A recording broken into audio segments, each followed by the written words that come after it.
Are you really using LinkedIn to its full potential? Or is it just a profile you set up and forgot about?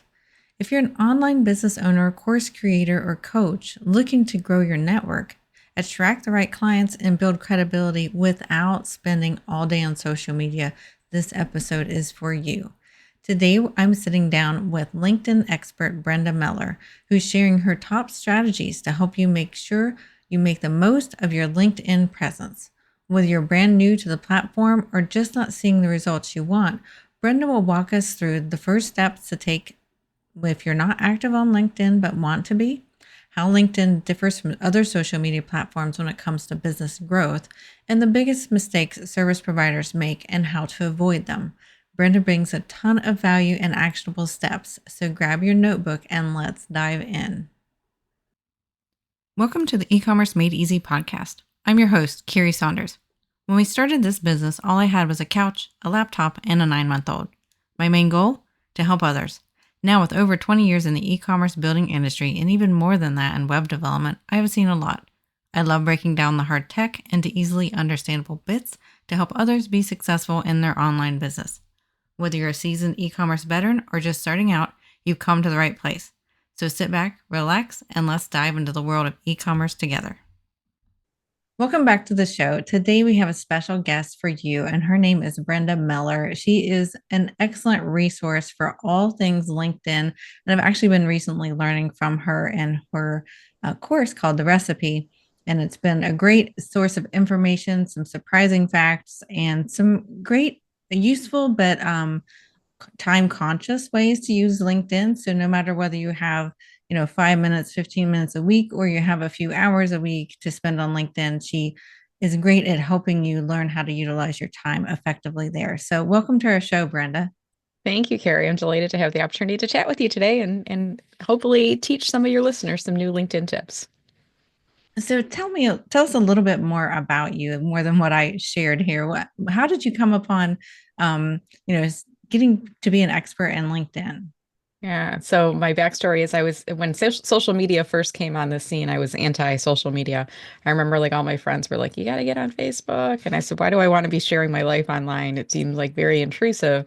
And a few years went by and LinkedIn came onto the scene, and I had a few people I really respected who worked in marketing tell me about it. And I said, well, I should check this out. It's a professional networking site. And I found it was a really great platform for people like me who are introverts and will always be an introvert at heart to find and connect with people from across the world, across industries. So I started with LinkedIn. I leaned into it. I really felt comfortable using it, understanding how to navigate it. And at the time, I was working in corporate marketing. A few years went by and I changed careers using LinkedIn. It was at the height of the 2008 recession when this happened. And I made a connection to a hiring manager, ended up getting an interview within a few days. And for me, it was like a game changer for the job search. So after that point, the new role I was in was helping out with marketing and overseeing social media. So I had to embrace Facebook. I had to get into it, but LinkedIn was always at my core, one of those sites that I knew about. So many years went by, and in 2017, the universe nudged me forward, so to speak. I had an opportunity to figure out what I wanted to do next. And at that point, I had built up such a great presence for myself on LinkedIn as a thought leader in the space that people were approaching me. Since you have some time now, can you help me with LinkedIn? Since you have some time, can you train my team on LinkedIn? Since you have some time, can you help us with social media? And I realized that I could create a business for myself solely around marketing and social media and LinkedIn and not have to work for a company anymore. So I've been doing this full time now since 2018. And what I do, Carrie, is I help both individuals, the self-employed, executives, etc. And I do help some individuals who are in career transition also to use LinkedIn. My catchphrase is I help you to get a bigger slice of the LinkedIn pie. I just love that. And I love how you make it so much fun by relating pie to the things that you do. If you could find Brenda on LinkedIn, we'll have her link in the show notes. She loves to incorporate the things she does with pie. And I find that very relatable. So I love seeing that from a marketer because sometimes people aren't really very relatable on social media, especially on LinkedIn, because it's a bit more corporate-ish. So I just love how you bring the humanity into a place that's also very professional too, which is why it's a perfect platform for our listeners here, because it's a really great way to meet other business owners and or get jobs, and if you're a service provider or find your people there. So Mhm. if you're not already on LinkedIn, what are some of the first things you should do if you're not active and you want to be and you want to make it an effective use of your time? Yeah, great question. This is really common. A lot of us have set up a LinkedIn account, but many neglect it. They haven't really been on it. And what I hear from people sometimes, Carrie, is they get on LinkedIn and they feel like, they're running with the big dogs over here. It's a big corporate stuffy environment, and I'm a solopreneur, I'm a self-employed service provider. It doesn't feel like my people. So if that's the case, it's probably that your homepage feed is really being consisting of people who aren't in your ideal target audience kind of sphere. So my advice is if the first thing you want to do is just start spending some time in the LinkedIn homepage feed, what will happen is when you're interacting with posts, whether liking, reacting, or commenting on them, you're training the algorithm. These are the types of things that I want to see more of. These are the types of people that I want to hear more of. And your homepage feed will start to be more relevant. The other side is you really need to make sure that your profile is accurately reflecting who you are, the services or expertise that you offer, or problems that you're solving, and then there's some type of a call to action. If people are interested in working with you, doing business with you, how do they start that process? Because what I really want folks to walk away with, Carrie, is that LinkedIn is almost like a professional directory, and it's really the type of site is different than Facebook and Instagram and a lot of these other sites out there where people can be locked down because it's a personal site. They're sharing personal information about their family, things like that. Whereas on LinkedIn, it's all professional. So it's almost the equivalent of going into an online networking event. People want to be found, people want to have conversations with you, but you need to make sure that your profile is built up in a way that is highlighting how you want to use LinkedIn. So we're not looking like a job seeker if we're not job seeking. If you are promoting your business as an e-commerce provider or somebody else who's self-employed, you want to make sure that it's clear to people visiting your profile what it is that you do and how they can start working with you. I just love that. And actually, we had, I would say, probably like 6 months ago or so, Mhm. one of the people we worked with probably 8 years before that and moved on from their company, so we no longer worked with them. And he found me on LinkedIn and sent me a message to start up the conversation again to help him with his new, the new business he was associated with. So I love how LinkedIn can bring people together like that, especially people that you worked with before or that you meet in real person in real life too. And you can make this great network of like-minded business individuals on there, and it feels in some ways safer than like the typical social media like Facebook and Twitter and like Instagram and things like that. So I kind of love the vibe over there at LinkedIn because it's professionally friendly, I guess would be a way to I would describe it. Yeah, I think that's a great way of describing it. It's professionally friendly. And there's been a lot of people who've started moving off of Facebook and Instagram and some of the other platforms in recent years, different things happening in the world. And they're like, it's not feeling right for me anymore. So they come onto LinkedIn and I'll often hear them saying, wow, it's like Facebook, but everyone's friendly here. Everyone's professional. Everyone's polite.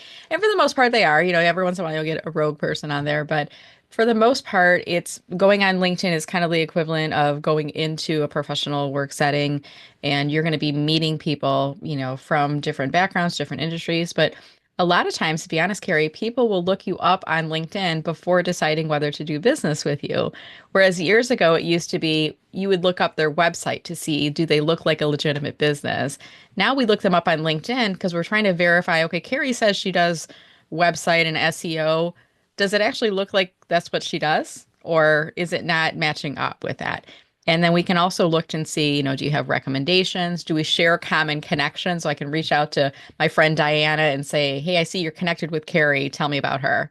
I'm thinking about hiring her for SEO. So it really can be a really great place for people, like you said, to do their research on you.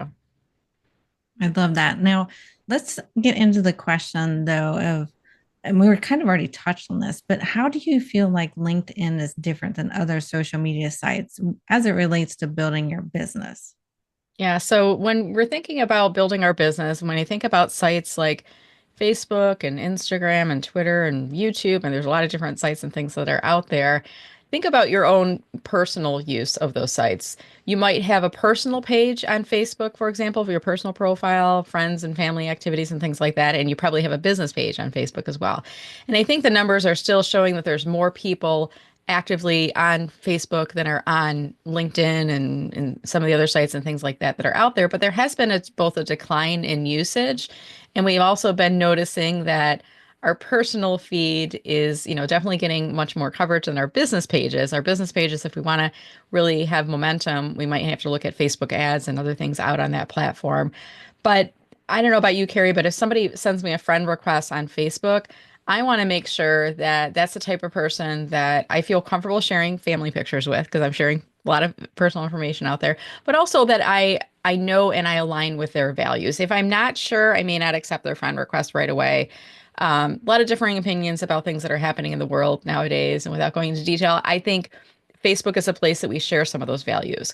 Whereas on LinkedIn, we're much more selective about sharing information that's related to our area of expertise, our industry, our employer. We avoid subjects that are controversial because it's a professional networking platform. And the things that we're sharing there are similar to the things that we are sharing when we go to an online or in-person conference. Or if you're in the workplace, you're interacting with people in the coffee room or around the water cooler, it's common talk. It's things that aren't going to offend people. It's things that are acceptable in those professional areas. So, similar to Facebook, I have a personal Instagram and I have a work Instagram for my Meller Marketing. Meller Marketing is wide open. My personal Instagram, I use that more similarly as my personal Facebook. And I think you'll find there's a lot of people that are like that. They're a little bit more locked down on their personal accounts, and their business accounts are more wide open. Whereas LinkedIn, everything is pretty much wide open there. I would have to agree with that. And I see that trend right now too in Facebook and Instagram on either less usage or, kind of being a bit more careful what we're sharing anymore to just because of the state of the world right now. So with LinkedIn though, I know there's some people out here that have never used it, and there might be some that have dabbled in it a little bit. But what are some of the biggest mistakes you see service providers or entrepreneurs making on LinkedIn that they should look to avoid?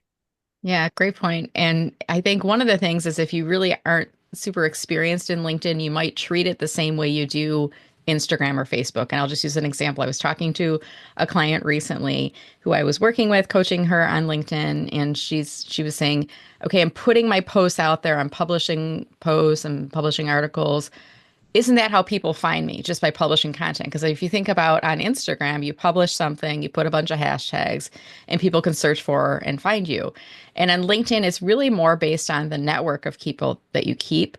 When you post or publish something on LinkedIn in the homepage feed, it only goes out to a small percentage of your first level connections.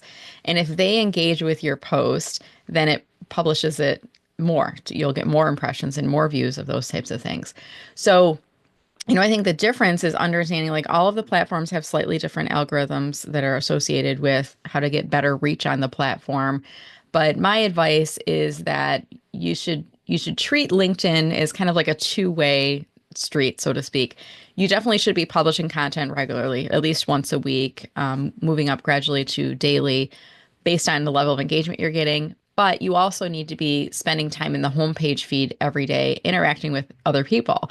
I like to refer to this concept as social media karma. What you put out to the universe will come back to you. What you put into your LinkedIn homepage feed in terms of effort, interacting with, learning from, and contributing conversations with other people, that's going to come back to you as well. So just treating it a little bit different, understanding the algorithms a little bit different on there. And for me, everything really started to turn around when I wasn't just using LinkedIn selfishly for myself, but I started using LinkedIn to help other people, both by engaging in their posts and also, occasionally tagging people in and bringing people into my posts as well. I think that's a really interesting way to think about how LinkedIn is. And one thing that I have heard too is that you shouldn't post. So let's go to the posting. You said at least once a week, working up to once a day. I have heard that you shouldn't be posting more than once a day on LinkedIn. Is there a nuance to that? Is that true? Yeah, and it's interesting because there's a super influencer out there. I'm not going to name names, but he has over 5 million followers and he goes around telling people you should post 17 times a day on LinkedIn. And if you have 5 million followers, that might make sense for you. But the average mere mortal person like you and I, Carrie, it really doesn't benefit you. And there's actually going to be a penalty in the algorithm if you post more than once within 18 hours. Every now and again, I hear the rules are changing a little bit, and LinkedIn doesn't publish this anywhere. The information I'm sharing with you is based on my own personal experience, as well as I share and collaborate with other LinkedIn coaches and trainers from around the world. We're all independent, but we share notes and we'll share what we're doing, what we're noticing, and we'll test different strategies as well.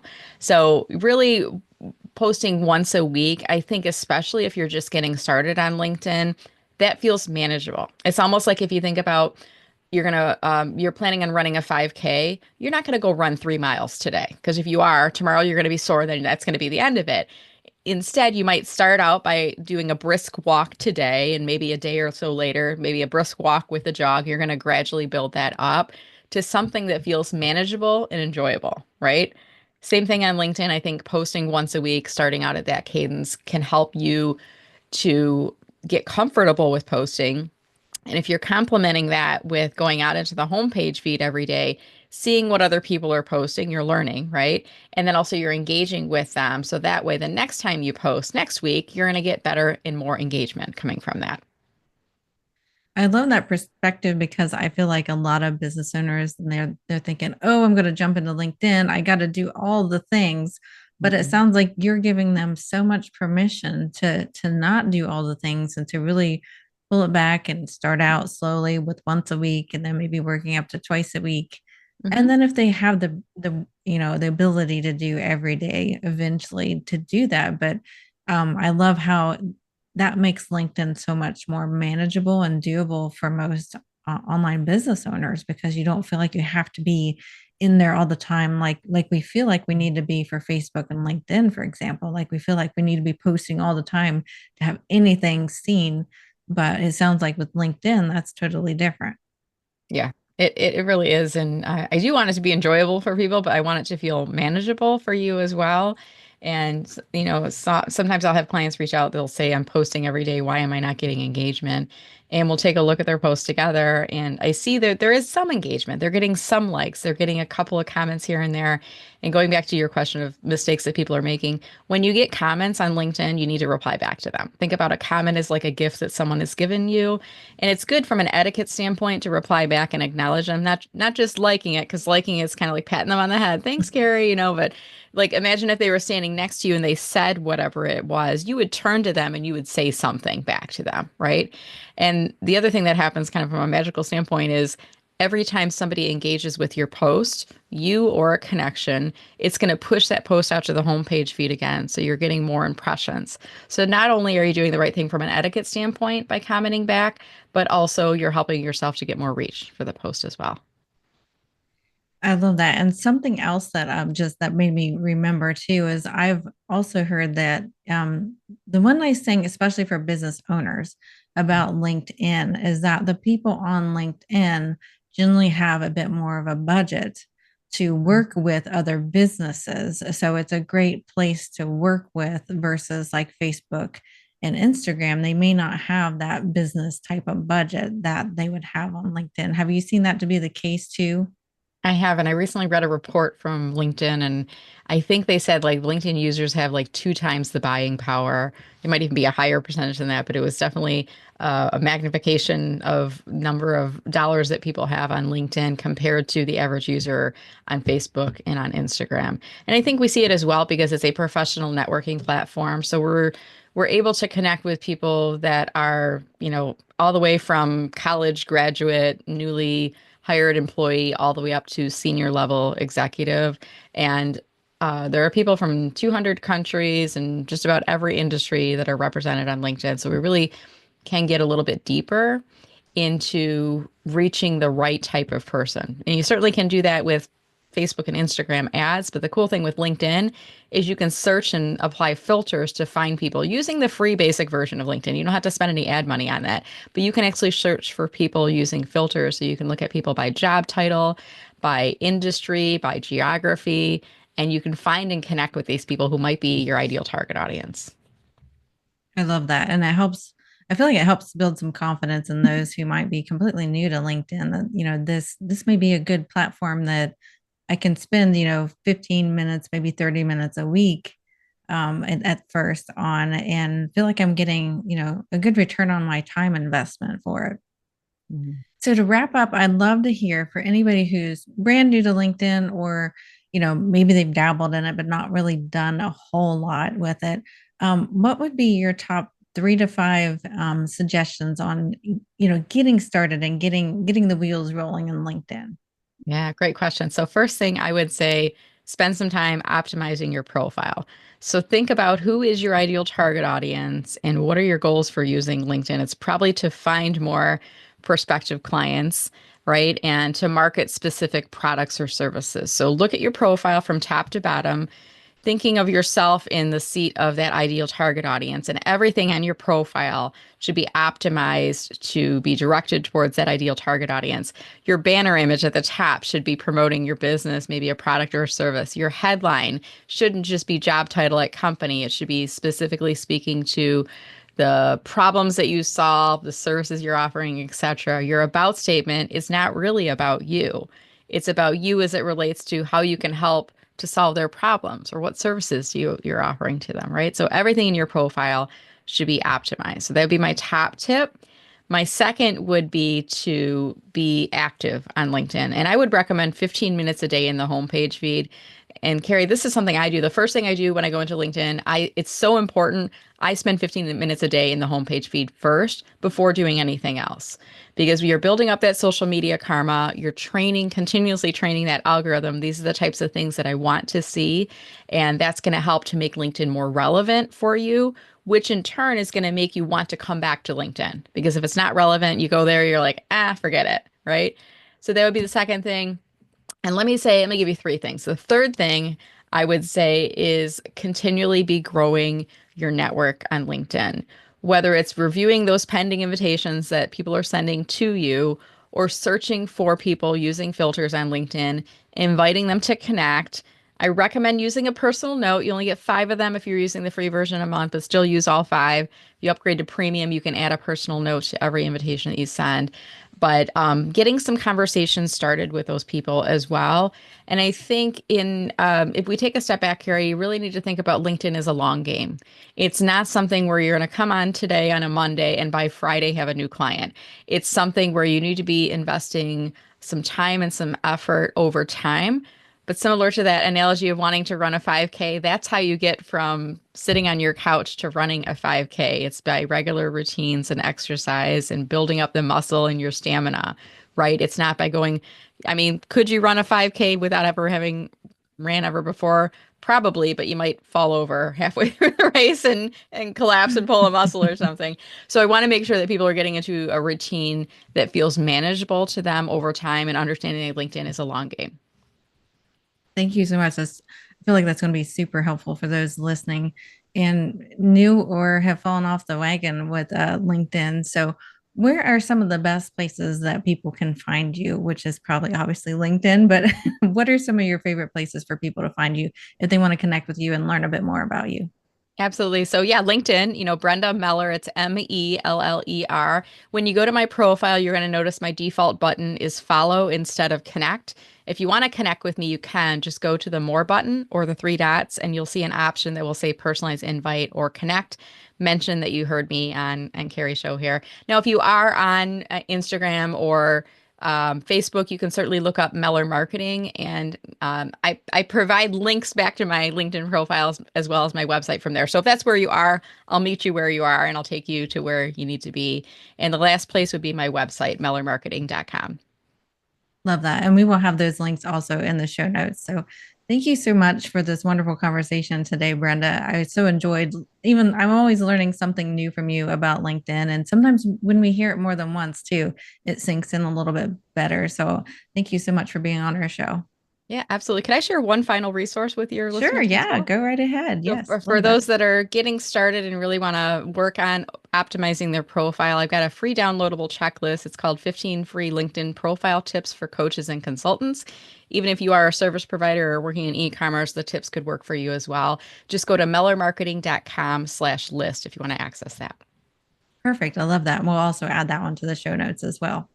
So thank you again so much, Brenda, for being on our show. Thank you, Carrie. This was great. Appreciate it. Wow, wasn't that a great episode with Brenda? She shared so many golden nuggets about LinkedIn today, from making those first key updates to your profile to understanding what not to do. This episode is packed with insights you can apply right away. So here's your challenge. Pick one thing Brenda mentioned today and take action upon it this week. Whether it's optimizing your profile, engaging more strategically, or avoiding the common mistakes, small steps lead to big results. If you love this episode, be sure to connect with Brenda on LinkedIn. She's always sharing amazing tips, and I know I enjoy following her. And don't forget to subscribe to the podcast so you never miss an episode. And if you found this episode helpful, I'd love for you to leave a review or share with a fellow business owner. It helps more business owners just like you get the strategies they need to grow. Thanks for listening, and we will see you next week.